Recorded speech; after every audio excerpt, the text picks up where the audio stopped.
Hi, welcome to Ashwini talk kitchen. இன்றைக்கி சும்மா வீட்டில் ஒரு 4 எக் வச்சு எக் பிரியாணி பண்ண போகிறேன். 4 முட்டை எடுத்துருக்கேன். புதினா, கொத்தமல்லி, பச்சை மிளகா, வெங்காயம், தக்காளி, சில்லி பவுடர், தயிர், ginger garlic paste, 1/2 kilo basmati rice ஊற வச்சுருக்கேன். இப்போ நான் ஸ்டவ் பற்ற வச்சு ஒரு பாத்திரம் ஏற்றிக்கிறேன்.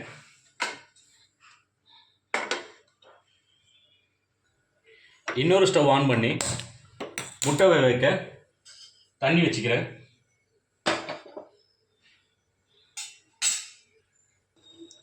இப்போ பார்த்தீங்கன்னாக்கா பாத்திரம் சூடாகிடுச்சு. நான் 100 ml ஆயில் சேர்த்துக்கிறேன்.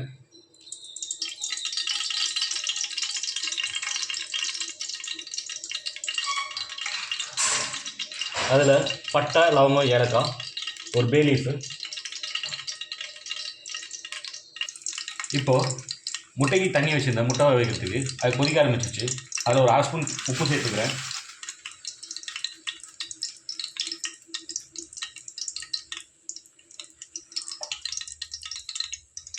அதில் 4 முட்டை,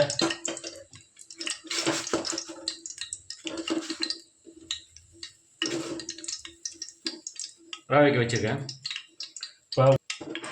இப்போ ஹோல் ஸ்பைஸ் இதுவாகிடுச்சு. நான் இது கூட ஆனியன் சேர்த்துக்கிறேன்.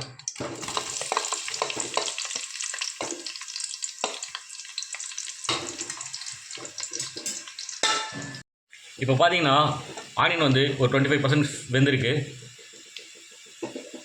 இன்னும் ஒரு 50% வெந்துச்சுனாக்கா கோல்டன் ப்ரௌன் வந்துடும். இப்போ பார்த்தீங்கன்னா லைட்டாக கோல்டன் ப்ரௌன் வர ஆரம்பிச்சிருக்கு. இந்த டைமில் புதினா, கொத்தமல்லி, பச்சை மிளகா சேர்த்துக்கிறேன். இது கூடவே இஞ்சி பூண்டு பேஸ்ட் சேர்த்துக்கிறேன்.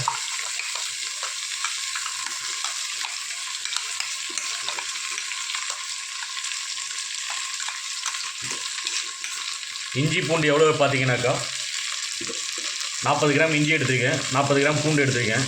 ஏன்னா நான் இதில் நான்வெஜ் எதுவும் சேர்க்கல, வெஜிடபிள்ஸ் எதுவும் சேர்க்கல. எக் பிரியாணின்ற வச்சு ரேஷியோ கம்மியாக தான் எடுத்துருக்கேன். இப்போ பார்த்தீங்கன்னா இது கூட ஒரே ஒரு டீஸ்பூன் ரெட் சில்லி பவுடர் சேர்த்துக்கிறேன்.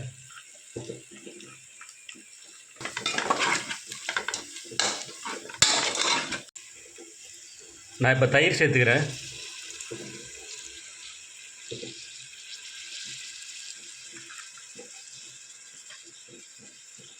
தயிர் ஒரு 100 ml இருக்கும். கூடவே தக்காளியும் சேர்த்துக்கிறேன்.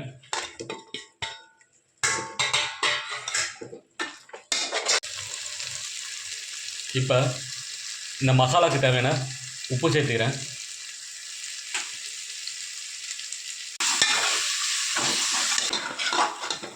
இப்போ நான் இந்த மசாலாவுக்கு தேவையான தண்ணி சேர்த்துக்கிறேன். 800 ml சேர்க்கணும். 750 ml சேர்த்துருக்கேன் நான். இப்போது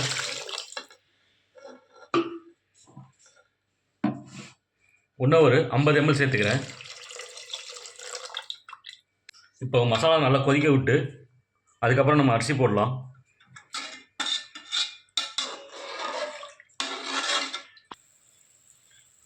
இப்போ மசாலா நல்லா கொதிச்சிட்ருக்கு. ஒரு 5 நிமிஷம் சிம்மில் வச்சு கொதிக்க விடலாம். இப்போ பார்த்தீங்கன்னாக்கா மசாலா சிம்மில் வச்சுருக்கேன். இப்போது முட்டை வெந்து வந்துடுது, தோல் உரிச்சாச்சு. இதில் ஒரு 4 கட் பண்ணிக்கலாம், 4 இடத்துல.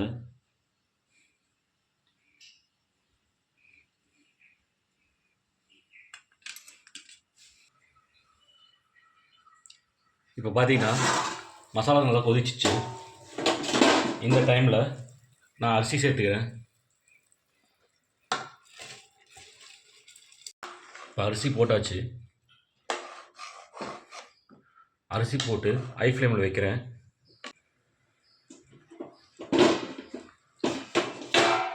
இப்போ ஒரு பிளேட் போட்டு மூடி வைக்கிறேன் ஒரு 5 நிமிஷம். இப்போது அரிசி போட்டு 4 நிமிஷம் ஆகுது. இந்த டைமில் லைட்டாக ஒரு கலரிட்டு உப்பு பார்த்துக்கலாம்.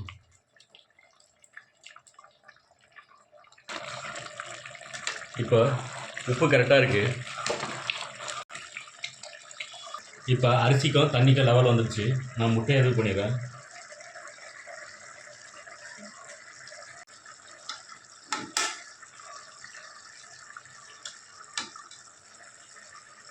சிம்மில் வச்சு தம் போட்டுடுறேன். அதுக்கப்புறம் நம்ம தம் உடைச்சு பார்க்கலாம். இப்போ தம் உடைக்கலாம் வாங்க. இப்போ பார்த்தீங்கன்னாக்கா அடியில் சுத்தமாக தண்ணி இல்லை. பிரியாணி எக் பிரியாணி ரெடி ஆகிடுச்சு. சாப்பிட்லாம் வாங்க. நான் பிளேட்டிங் போகிறேன்.